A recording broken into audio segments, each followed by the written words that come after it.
சாய்நாதனே போற்றி. வாழ்க வையகம், வாழ்க வளமுடன். அனைத்து உறவுகளுக்கும் இனிய வணக்கம். நவ கிரகங்களின் அசுரகுரு என போற்றப்படுபவர் சுக்கிர பகவான். வாழ்க்கையில் மகிழ்ச்சி, சந்தோஷம், இன்பம் ஆகியவை இன்றி அமையாதது. இத்தகைய மகிழ்ச்சி, சந்தோஷம், மனைவி, குடும்ப வாழ்க்கை ஆகியவற்றை அமைத்து கொடுக்கக்கூடியவர் சுக்கிர பகவான். களத்திர காரகன் என திருநாமம் கொண்டவர். லட்சுமி தேவியை அதி தேவதையாக கொண்டவர். ஒருவருடைய ஜாதகத்தில் சுக்கிர பகவான் வலுத்திருக்க வேண்டும். ஜாதகத்தில் இவருடைய சேர்க்கையும் நன்றாக இருக்க வேண்டும். இல்லை என்றால் பலவிதமான பாதிப்புகள் ஏற்படும். குறிப்பாக சனி பகவான், ராகு பகவானுடன் சுக்கிர சேர்க்கை ஏற்பட்டால் அந்த ஜாதகரின் இல்லற வாழ்க்கை சிறப்பாக அமையாது. பல பாதிப்புகள் ஏற்படும். சுப கிரகங்களில் பார்வை இருந்தால் மட்டுமே பாதிப்புகள் சற்றே குறையும். நவ கிரகங்களில் அதிக ஆண்டுகள் தசையாக கொண்டவர் சுக்கிர பகவான். மொத்தம் 20 ஆண்டுகள். அவ்வாறு சுக்கிர பகவான் ஒருவரின் ஜாதகத்தில் மத்தின்ப வயதில் வந்து பலமாக இருந்துவிட்டால் அந்த 20 வருடமும் அவர் குபேர சம்பத்துக்களை அடைவார். லட்சுமி யோகத்தை முழுமையாக அடைவார். அப்பேற்பட்ட சுக்கிர பகவான் மே மாதம் 19ஆம் தேதி, அதாவது வைகாசி மாதம் 6ஆம் தேதி மேசமனையில் இருந்து ரிஷபமனைக்கு இடப்பெயர்ச்சி ஆகிறார். தனது சொந்த வீட்டில் அமர்ந்து ஆட்சி பலம் பெறுகிறார். குருவோடு சேர்க்கை, சூரியனோடு சேர்க்கை, புதனோடு சேர்க்கை என இந்த பெயர்ச்சியில் ஏற்படுகிறது. மே மாதம் 19ஆம் தேதி முதல் ஜூன் மாதம் 12ஆம் தேதி வரை 24 நாட்கள் சுக்கிர பகவான் ரிஷபராசியில் சஞ்சாரம் செய்ய இருக்கின்றார். இந்த பெயர்ச்சியால் பெண்களே அதிக அளவில் நன்மைகள் அடைய போகின்றனர். ஆசைப்பட்ட ஆடை ஆபரணங்களை வாங்கி குவிப்பீர்கள். அடைபடாத கடனை அடைத்து நிம்மதி அடைவீர்கள். அடையில் உள்ள பொருட்களை மீட்க அரிதான காலகட்டம் இதுவாகும். இனி உங்கள் ராசிக்கான பலன் என்ன என்பதனை பற்றி காண்போம். தனது உழைப்பால் வாழ்வில் வெற்றி கனியை ருசிக்கும் கன்னிராசி அன்பர்களே, இந்த பெயர்ச்சியானது நீங்கள் முயற்சி செய்யும் காரியங்கள் அனைத்திலும் வெற்றியை தரும். பணவரத்து வழக்கத்தை விட அதிகரிக்கும். ஆனால் செலவும் அதற்கு ஏற்றாற்போல் இருக்கும். மற்றவர்களது உதவி கிடைக்கும். சாதுரியமாக பேசி எதிலும் வெற்றி காண்பீர்கள். அனுபவபூர்வமான அறிவுத்திறன் அதிகரிக்கும். வழக்குகளில் சாதகமான போக்கு காணப்படும். தொழில் வியாபாரம் சிறப்பாக இருக்கும். பேச்சாற்றலால் வாடிக்கையாளர்களை கவர்ந்து இழுப்பீர்கள். பங்கு மார்க்கெட் லாபம் ஓரளவு கூடும். பங்குதாரர்களிடம் இருந்து வந்த பிரச்சனைகள் அகலும். உத்தியோகத்தில் இருப்பவர்கள் செயல்திறன் அதிகரிக்கும். பதவி உயர்வு அல்லது புதிய பொறுப்புகள் வந்து சேரும். உங்களின் ஆலோசனைகள் மேலிடத்தால் அங்கீகரிக்கப்படும். குடும்பத்தில் மனம் மகிழும்படியான நிகழ்ச்சி நடக்கும். வீடு, வாகனம் வாங்கும் எண்ணம் அதிகரிக்கும். சிலர் அதற்கான முயற்சியில் ஈடுபடுவார்கள். கணவன் மனைவிக்கு இடையே ஒருவரை ஒருவர் அனுசரித்து செல்வதன் மூலம் மகிழ்ச்சி உண்டாகும். உடல் ஆரோக்கியம் மேம்படும். பெண்களை பொறுத்தவரை சாதுரியமாக பேசி எல்லா காரியத்தையும் வெற்றிகரமாக செய்து முடிப்பீர்கள். பணவரத்து கூடும். பொறுப்புகள் அதிகரிக்கும்.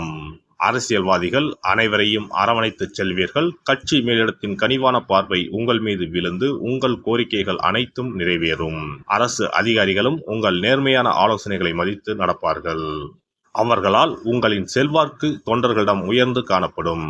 கலைத்துறையினரை பொறுத்தவரை அனுகூலமான திருப்பங்கள் உண்டாகும். பாராட்டும் பணமும் உங்கள் உள்ளத்தை உற்சாகப்படுத்தும். சக கலைஞர்கள் நட்புடன் பழகுவார்கள். அவர்களால் உங்களுக்கு புதிய வாய்ப்புகள் கிடைக்கும். மாணவர்களுக்கு கல்விக்கான செலவு கூடும். சக மாணவர்களிடம் அனுசரித்து செல்வதன் மூலம் சாதகமான பலன் கிடைக்கும்.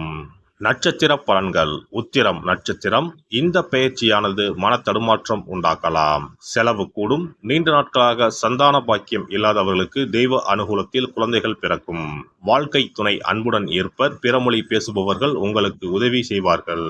நீங்கள் பறிகொடுத்த பொருட்கள் மீண்டும் திரும்ப உங்களிடமே வந்து சேரும். அஸ்தம் நட்சத்திரம். இந்த பெயர்ச்சியானது தாங்கள் நினைத்ததை சாதித்துக் கொள்ள தகுந்த சூழ்நிலையை ஏற்படுத்தும். நீங்கள் இழந்த பதவி, நற்பெயர் மீண்டும் கிடைக்கும். எந்த முடிவையும் அவசரப்படாமல் நிதானமாக எடுக்க வேண்டும். சில வேண்டாத பிரச்சனைகள் உங்களை தேடி வரலாம். கவனத்துடன் இருக்கவும். சித்திரை நட்சத்திரம். இம்முறை நல்ல முன்னேற்றம் காணலாம். நீங்கள் இதுவரை பட்ட கஷ்டங்கள் விலகி நன்மையே நடக்கும். வீண் கவலைகளை விடுத்து உங்கள் கடமைகளை சரியாக செய்யுங்கள். நீங்கள் முயற்சி எடுத்து செய்யும் அனைத்து காரியங்களும் வெற்றி பெறும். நல்ல காலமாக இது அமையும். துளசியை ஐயப்பனுக்கு அர்ப்பணித்து வணங்க கடன் சுமை குறையும். வாழ்க்கையில் முன்னேற்றம் உண்டாகும். இனி சுக்கிர பகவானின் அருளை முழுமையாக பெற வெள்ளிக்கிழமையில் செய்ய வேண்டிய வழிபாடு என்ன என்பதனை பற்றி காண்போம். வெள்ளிக்கிழமை என்பது தெய்வ வழிபாட்டிற்கு உரிய நாளாகும். அதிலும் குறிப்பாக மகாலட்சுமியை வழிபடுவதற்கு சிறப்பான கிழமையாக கருதப்படுகிறது. நமக்கு செல்வத்தை வாரி வழங்கக்கூடிய மகாலட்சுமி தேவியும் குபேரனும் நம்முடைய பூர்வ ஜென்ம கர்ம வினைக்கு ஏற்ப பலாபலன்களை கொடுக்கிறார்கள். அதை அனுபவிக்க செய்யும் பொறுப்பு சுக்கிர பகவான் பார்த்து கொள்கிறார். ஒருவர் செல்வந்தராக இருப்பதற்கு ஜாதகத்தில் சுக்கிரன் அருள் கட்டாயம் இருக்க வேண்டும். சுக்கிரனுடைய அருள் பெற வெள்ளிக்கிழமையில் சுக்கிரஹோரை வரும் நேரத்தில் இவ்வாறு வழிபாடு செய்தால் சுபபோக வாழ்க்கையை அனுபவிக்க முடியும். ஒருவருடைய ஜாதகத்தில் சுக்கிரன் நீச்சம் பெற்றால் உடல் ரீதியான ஆரோக்கிய ரீதியான பாதிப்புகள் ஏற்படும். சொத்து சுகங்கள் எவ்வளவு இருந்தாலும் அதை முழுமையாக அனுபவிக்க முடியாமல் செய்துவிடும். பெரிய பெரிய பணக்காரர்களை எடுத்துக்கொண்டால் அவர்களிடம் எவ்வளவு காசு கொட்டி கிடந்தாலும் சுக்கிர தசை இல்லை என்றால் அவ்வளவு பணமும் வீண் விரயமாகத்தான் போகும். குறிப்பாக மருத்துவ செலவுகள் செய்தே சொத்துக்கள் அழியும் நிலை வரும். இதற்கு சுக்கிர பகவானுடைய வழிபாடு நல்ல ஒரு பலனை கொடுக்கும். சுக்கிர பகவானுக்கு வெள்ளிக்கிழமை என்பது உரிய தினமாகும். சுக்கிரன் அருள் பெற வீட்டில் வெள்ளி பொருட்களை பயன்படுத்துவது நலமாகும். வெள்ளியில் சுக்கிரன் வசிப்பதாக ஐதீகம் உள்ளது. வெள்ளி பொருட்கள் கொண்டு பூஜை செய்தால் சகல சௌபாக்கியங்களும் உண்டாகும். சுக்கிர வழிபாடு செய்ய நினைப்பவர்கள் காலை 6 மணி முதல் 7 மணி வரையிலான காலம் சுக்கிரஹோரை ஆகும். அதனை தவறவிட்டால் மதியம் 1 மணி முதல் 2 மணி வரை சுக்கிரஹோரை நிகழ்கின்றது. அதையும் தவறவிட்டால் இரவு 8 மணி முதல் 9 மணி வரையிலான சுக்கிரஹோரை நேரத்தில் வழிபாடுகள் செய்து பயன்பெறலாம். இவற்றில் காலை 6 மணி முதல் 7 மணி வரையிலான முதல் சுக்கிரஹோரையில் சுக்கிர வழிபாடு செய்வது சிறப்பான பலன்களை கொடுக்கும்.